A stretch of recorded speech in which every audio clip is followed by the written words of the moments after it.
자, 이제 종목을 한번 들어가 봅시다. 제가 구글에 대한 얘기들은 예전부터 계속해서 좋게 얘기를 했는데, 이제 근래 들어서 이제 경제 유튜버들이 그런 얘기를 하더라고요. 저는 구글을 신뢰합니다. 좋아합니다. 구글 추천합니다. 이렇게 얘기하는데, 저는 구글 종목이 이제 11월 달부터 말씀드렸던 게, 한동안 횡보하게 될 것이라 말씀드렸어요. 지금 12월 며칠이죠? 12월 10일 됐나? 12월 11일인데, 계속 횡보입니다. 12월 내내 횡보고 제가 말씀드린 대로. 가장 큰 이유는 이미 선반영이 된 부분이 있어요. TPU 같은 부분도 선반영 된 부분도 있고, 앞으로 이제 TPU 발로 해서 호재가 나오려면 계속해서 수주가 들어봐야 돼요. 수주. TPU 서버 세터를 이용하겠다. 아니면은 TPU를 우리가 뭐 발주를 하겠다. 이런 쪽들이 나와야 되는데 아직까지 그런 게 안 나오고 있고, 그런 게 나와도, 그렇게 주가에 주는 그런 모멘텀은 크진 않은 것 같아요. 왜냐면 이미 선반영이 많이 됐고, 사람들이 더 이 눈높이가 높아진 상태이기 때문에 그런 거 한두 방으로 이게 주가가 확 올라오기 쉽지 않은 것 같아요. 그래서 지금 보면은 310불에서 320불 이 정도 수준에서의 가격대는 계속해서 유지가 돼서 가게 될 것 같고, 이제 1월달 한 하순 정도 되면 이제 구글 실적이 나올 것 같아요. 이제 봐야 되긴 하겠지만 이 시점은 그때쯤 돼서는 조금 움직일 수는 있겠죠. 근데 지금은 너무 주가가 먼저 빨리 올라와서 잘하면 1월달까지도 구글 주가는 횡보를 하지 않겠나 이런 생각도 좀 하고 있습니다. 원래 얘 같은 경우에는 240불부터 지금 320불까지 쭉 엄청나게 많이 빨리 올라왔거든요. 그래서 조정 기간은 몇 달은 제가 볼 때는 필요하다고 봐요. 그래서 구글에 대해서 여러분들이 너무 큰 그런 기대는 안 했으면 좋겠다. 그렇게 좀 이야기를 좀 드리고 싶고요. 저 같은 경우는 지금 구글 비중이 30%까지 올라온 상태고, 브로드컴까지 하면 40%가 좀 올라온 상태에서 좀 정체가 되어 있는 상태인데, 이 두 종목은 어떻게든 최소한 5년은 갖고 가야 되지 않겠나, 그렇게 좀 생각을 하고 있고, 지금 문제가 되는 부분은 이제 메타랑 넷플릭스인데, 메타 같은 경우에는 그래도 조금 올라왔어요. 조금 650불대까지 올라왔는데, 물 탄 다음부터 불탔다고 봐야죠. 불타고 나서 올라왔는데 좀 더 기다려봐야 될 것 같고, 얘는 숫자가 더 찍히는 걸 가야 될 것 같아요. 1월, 2월 달쯤에 이제 실적이 나올 텐데, 얘도 어쩌다 보니까 오라클처럼 아마존처럼 부채를 조달을 해서 이제 서브 센터를 투자하는 이런 쪽에 이제 한 묶음 이제 묶인 상태이기 때문에 800불 때까지의 회복은 좀 시간이 걸릴 것 같아요. 근데 좀 기다리면 되는 거니까. 어차피 투자자는 이 트레이딩으로 돈을 번 게 아니고 이제 시간을 투자하면서 이제 기다리는 거기 때문에, 제가 뭐 계속해서 뭐 캐시플로가 들어오는 사람이었으면은 이런 종목들은 계속해서 살 거라고 살 텐데, 뭐 시간이 뭐 그런 게 없다 보니까 계속 이제 지켜볼 수밖에 없는 상태인데, 그래도 이번에 그 구글 글래스라든가 이제 메타에서 나오는 글래스 이런 쪽들은 상당히 괜찮은 것 같아요.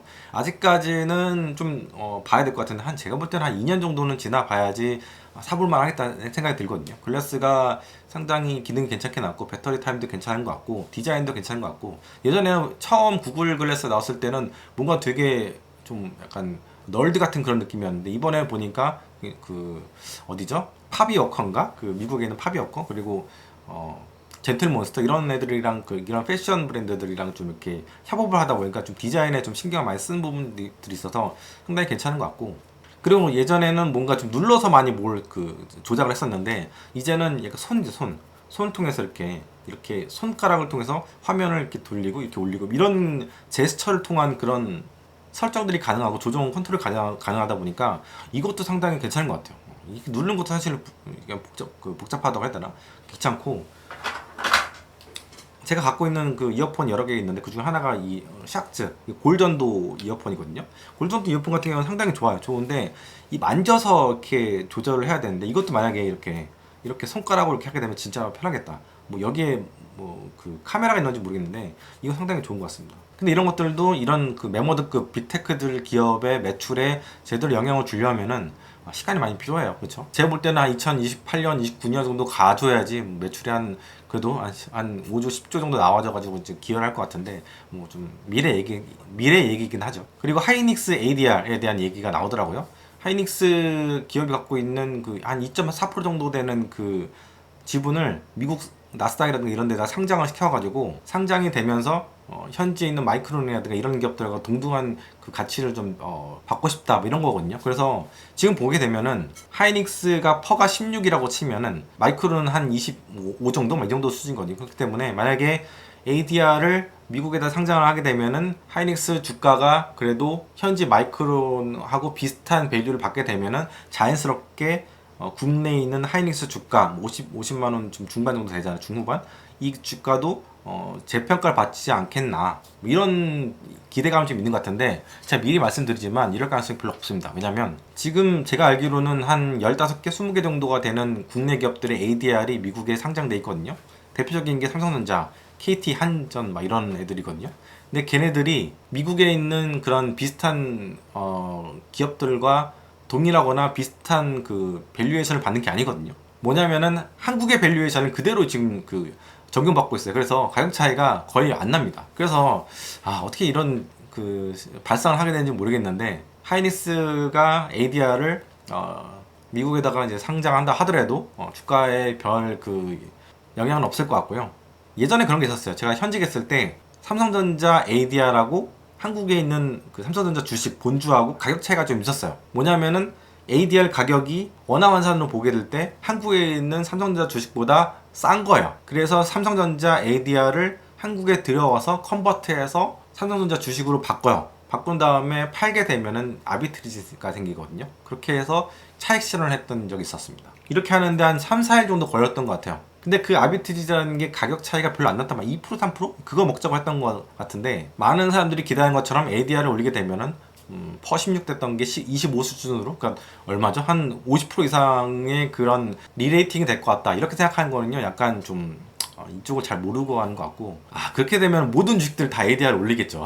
나스닥이든 뭐 NIS이든 여기다 올릴 텐데, 이런 일들이 안 일어나는 게 바로 그거죠. 그리고 지금 저한테 가장 속을 썩히는 그런 종목이 뭐가 있냐면은 넷플릭스예요. 넷플릭스 같은 경우에는 진짜 깝깝한데 계속해서 지금 내려가고 있어요. 왜 내려가냐면 이제 워너브라더스 뭐 이런 쪽 그 인수합병하는 거, 요거 하는데 비용이 한 102조인가 105조 정도 규모가 들어가는데, 그 중에서 80% 정도를 이제 월가의 은행들한테 이제 대출을 받거나 뭐 이런 식으로 할 것 같아요. 그 미국 투자자들 같은 경우에는 그렇게 대출을 일으켜서 뭔가 사는 걸 되게 싫어합니다. 왜냐면 디폴트 리스크에 대해서 상당히 예민하고, 저는 그동안 왜 이렇게 그 넷플릭스 주가가 빠지나, 진짜 유튜브 때문에 그런 문제가 생기는 건가. 유튜브가 뭐 숏폼이라든가 롱폼이라든가 상당히 많은 부분들을 지금 잠식하고 있는 그런 상황이잖아요. 그래서 넷플릭스 주가에 대해서 계속해서 지금 어떻게 해야 되나 막 이런 생각을 했었는데, 결국에는 이 타임 이 기업들, 이번에 기업들 워너브라더스 인수 때문에 그런 거였구나. 저는 이제 한국에 있다 보니까 그런 소식이 좀 어두웠는데, 아무튼 이제 거대한 부채를 일으켜가지고 이제 산다고 하니까 시장에서 상당히 싫어하는 것 같은데, 저는 장기적으로 볼 때는 좀 괜찮다고 봐요. 왜냐면 지금 넷플릭스는 성장이 좀 정체된 느낌이 있거든요. 사실 재작년부터는 넷플릭스가 분기 실적에서 구독자 숫자가 얼마나 늘어나는지에 대해서 이제 발표를 안 하기로 했단 말이에요. 그래서 그거 보면서 성장이 정체됐구나, 이런 생각들을 누구나 하게 되죠. 그렇다 보니까 성장을 하려면은 결국에는 시장 점유율을 늘려야 되는데, 그건 어떻게 하냐? 인수합병을 통해서 가능한 거고, 미국 기업들이 일반적으로 많이 하는 것 중 하나입니다. 인수합병. 메타 같은 경우도 예전에 페이스북 시절 때 인스타그램을 인수하고, 그 전에는 또 뭐 이것저것 뭐 왓츠앱도 인수하고 이것저것 다 인수했었잖아요. 그런 것들이 이제 반복이 되는 거죠. 그래서 굉장히 일상적인 그런 기업 활동인데, 점유율을 이제 높이기 위한. 그리고 이제 좀 더 뭐랄까 이제 창작 영역에 가게 되면은 넷플릭스가 뭔가 이제 볼 게 요즘 들어서 많이 없다는 그런 생각이 좀 들거든요. 제가 뭐 넷플릭스를 오랫동안 봐왔던 사람은 아닌데, 뭔가 좀 정체되었던 그런 느낌? 근데 이런 상황에서 타임 워너 쪽에 그런 그 IP들 이런 쪽들을 조금 갖고 온 것도 괜찮고, 저는 사실 디즈니 마블 쪽에 있는 그런 IP들 좀 샀으면 좋겠다는 생각이 들거든요. 저는 그 마블 쪽 완전 광팬이어가지고, 요즘 마블 영화 안 나오잖아요. 그래서 뭔가 좀 보고 싶은데, 그쪽은 아무래도 워낙 이제 비싸기 때문에 이제 안 들어간 것 같고, 디즈니가 그걸 팔 생각은 당연히 없겠죠. 그래서 어쨌든 간에 넷플릭스로 볼 때는 지금 돌파구가 필요한 상황이었고, 그래서 타임워너를 인수한 것 같은데, 저는 잘했다고 보는데, 장기 투자자 볼 때는 그래도 나쁘지 않다고 봅니다. 근데 이제 시장에서는 단계적으로 이렇게 얘기한 것 같고, 또 지금 그 트럼프 대통령이 그런 얘기 했잖아요. 이거는 뭔가 문제가 있을 수 있다, 반독점 위기가 나올 수 있다, 이런 얘기가 나오잖아요.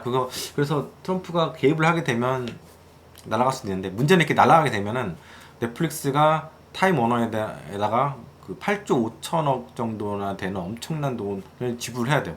벌칙이라고 해야 되나? 범칙금으로. 저는 이거 왜 줘야 되는지 모르겠는데, 미국 기업들이 그런 일들이 많더라고요. M&A 한다고 해서 협약까지 맺었는데, 만약에 나라에서 반독점에서 잘라버리게 되면 돈을 물어줘야 된다. 사실 저는 나라한테 청구해야 될 부분들이지, 저는 상대방한테 줘야 될 청구하라고 해야 될 거라고 생각 안 하는데, 어쨌든 그렇기 때문에, 그래서 또 주가가 오늘 또 빠진 것 같다는 생각도 들고, 이 트럼프 같은 경우에는 그 언론 미디어를 상당히 잘 이용하면서 대통령이 된 사람이잖아요. 특히 틱톡 같은 경우에는 선거에서도 상당히 잘 이용을 해서 대통령까지 된데 상당히 기여를 했잖아요. 뭐 아실 분도 아시겠지만. 근데 이제 뭐랄까 이런 거대한 또 이런 미디어가 생겨나게 되면 사실 쉽지가 않죠. 그래서 어떻게든 트럼프가 약간 손을 보려고 할 것 같은데 뭐 그건 모르겠습니다. 미래가 어떻게 될지 저도 잘 모르니까. 자, 오픈AI에 대해서 또 설명 좀 드릴게요. 제가 저번 영상에서 한번 얘기 드렸죠. 저번 영상 제목이 그거였잖아요. 오픈AI가 위험하게 되면 결국에는 엔비디아가 인수하게 될 것 같다 이런 얘기 들었는데, 사실 지금 한 1조 4천억 정도나 되는 1조 4천억 달러입니다. 엄청난 지금 투자를 앞으로 5년 동안 더 해야 되는 게 오픈AI인데 돈이 모자랍니다. 그리고 얘네한테 투자한 많은 기업들이 있고 또 오픈AI가 또 계속해서 뭔가를 사고 있어요. 얼마 전에는 한 10조 원 정도 들여가지고 또 스타트업 하나 인수를 했는데, 근데 돈이 계속해서 들어와야 되는 입장인데 이게 쉽지가 않아요. 그렇죠? 지금 안 그래도 오픈AI에 대해서 많은 여론이 참 그렇잖아요. 언제까지 너가 돈을 꾸고 언제까지 너가 그 챗GPT에 투자를 할 수 있을까? 굉장히 고민들이 많고 우려가 많은 상황인데, 제 생각에는 내년쯤 되면은 뭔가 문제가 좀 생길 것 같다는 생각이 들거든요. 근데 이게 문제가 생긴다고 하면은 주식시장에는 큰 영향이 있을 수 있어요. 지금은 어떠한 우려 때문에, 이런 우려 때문에 시장이 조금 흔들렸잖아요. 특히 11월 달 같은 경우는 그런 부채로 인한 성장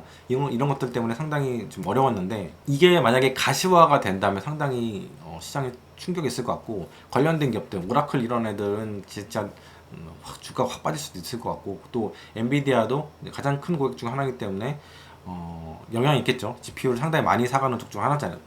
빅5 중 하나죠. 오픈AI가. 그래서 이런 문제가 생길지 안 생길지는 우리가 봐야 되는데, 가장 큰 건 뭐냐면 챗GPT의 점유율을 계속 봐야 될 것 같고, 또 이 서비스, 챗GPT 서비스의 그 퀄리티를 계속 봐야 되는데, 이번에 샘 알트만이 코드 레드라고 하죠. 지금 기업의 비상 상태다, 전시 상태다, 이렇게 지금 트위터인가 어디다 올렸는데, 12월 13일인가 이때쯤에 새로운 버전 5.2 제미나이가 아니죠. 챗GPT 5.2가 이제 출시가 된다고 하는데, 이번에 그 제미나이 3.0이 너무 잘 나왔기 때문에 갑작스럽게 이제 그 새로운 서비스를 지금 런칭을 한다고 하는데, 이게 상당히 중요해졌어요. 이게 만약에 새로운 제품인데도 불구하고, 새로운 서비스인데도 불구하고 제미나이 3.0을 능가하지 못하게 되면은 이거 시장에 조금 흔들릴 가능성이 있다. 12월 13일 이때가 되게 중요할 수도 있겠다는 생각이 좀 들고, 어떤 면에서 볼 때는 만약에 챗GPT가 별로면은 시장이 전체적으로 많이 하락할 가능성이 있어요. 대신에 구글 주가는 조금 올라갈 가능성이 있겠죠. 아무래도 반사이익 뭐 이런 것들이 있기 때문에.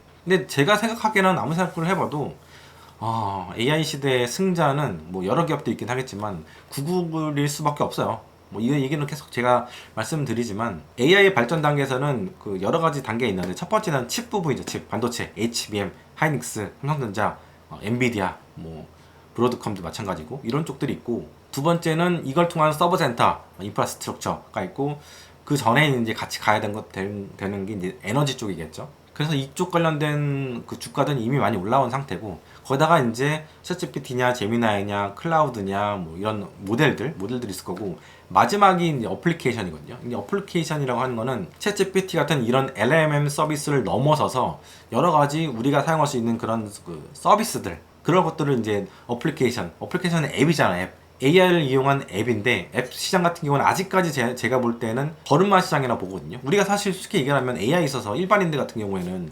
챗GPT라든가 제미나이라든가 클라우드, 뭐 퍼플렉시티 이런 것들까지가 우리가 AI를 통해서 제대로 이용을 하고 있는 그런 부분들이잖아요. 근데 어플리케이션이라고 하는 부분들은 우리가 아직까지 모르는 어떤 또 다른 좋은 서비스들이란 말이에요. 아직까지 전 세계적으로 나오지 않은 것들이거든요. 다음 세계의 것들. 예를 들자면 우리가 스마트폰을 처음 2008년도에 이제 사용을 하기, 7, 8년도에 사용을 하기 시작했는데, 그 뒤로 여러 가지 앱들이 나왔잖아요. 그 앱을 여러분들 생각하시면 돼요. 근데 제가 볼 때는 이 앱 시장 같은 경우에도 구글이 최고가 아닐까. 구글이 그 데이터 자원, 그 AI 같은 경우는 다른 산업들과는 다르게 뭐가 중요하냐면은, 뭐 로직 같은 것도 중요하긴 중요한데, 기본적인 학습을 하기 위한 그런 러 데이터들, 이런 것들이 중요한데, 이거를 가장 많이 붙들고 있는 게 바로 구글이죠. 구글이 제가 계속 말씀드리는 게, 뭐 구글도 그렇고 유튜브도 그렇고 여러 가지 부분들, 이런 것들을 잡고 있기 때문에 자기만의 데이터 나와바리가 상당히 강력하다는 거예요. 강력해. 이거는 다른 기업들이 따라올 수 있는 부분이 없는 부분들이고, 두 번째가 바로 어디냐면 이제 메타요. 메타는 여러 가지로 좀 뭐랄까 갈 길이 멀긴 하지만 어쨌든 가지고 있는 러 데이터들이 상당하다. 뭐 인스타그램이라든가 페이스북이라든가 또 왓츠앱 같은 부분들, 이런 쪽들이 잡고 있죠.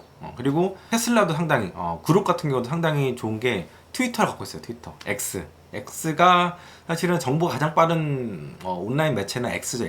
X를 잡고 있고, 또 테슬라 주행 데이터 이런 것들을 보게 되면 테슬라도 상당히 잘할 것 같아요. 요즘 뭐 우주로 데이터 센터를 보낸다는 얘기도 하는데, 그거 보고 쓰면 진짜 천재 하나가 뭐 일론 머스크라는 사람이 뭐 말도 못할 정도로 천재긴 하지만 자, 천재 하나가 진짜 수천만 명, 수억 명을 먹여 살린 거야, 이런 생각도 사실 들기도 하는데 좀 부럽죠. 그래서 제가 볼 때는 구글은 정말 가져가야 되는 주식이다, 이런 얘기 이런 얘기를 드리고 싶은데, 일단은 한동안은 주가는 좀 재미가 없을 것 같아요.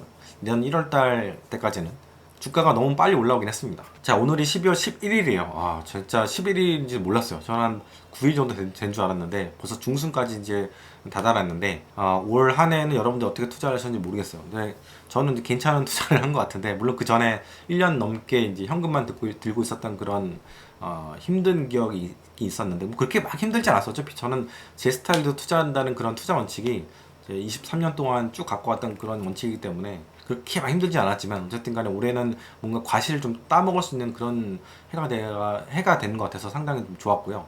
여러분들도 올해는 뭐 나스닥도 15% 이상 올라온 상태고, 코스피 같은 경우에는 뭐 미친 듯이 올랐기 때문에, 물론 이제 IT 종목도 위주로 올라오긴 했지만 대부분은 수익이 플러스가 난 상태가 아닐까, 그런 생각이 드는데, 어쨌든 올 한 해 정말 수고 많으셨고요. 뭐 이렇게 얘기하니까 벌써 12월 말이 된 것 같은 그런 느낌이네요.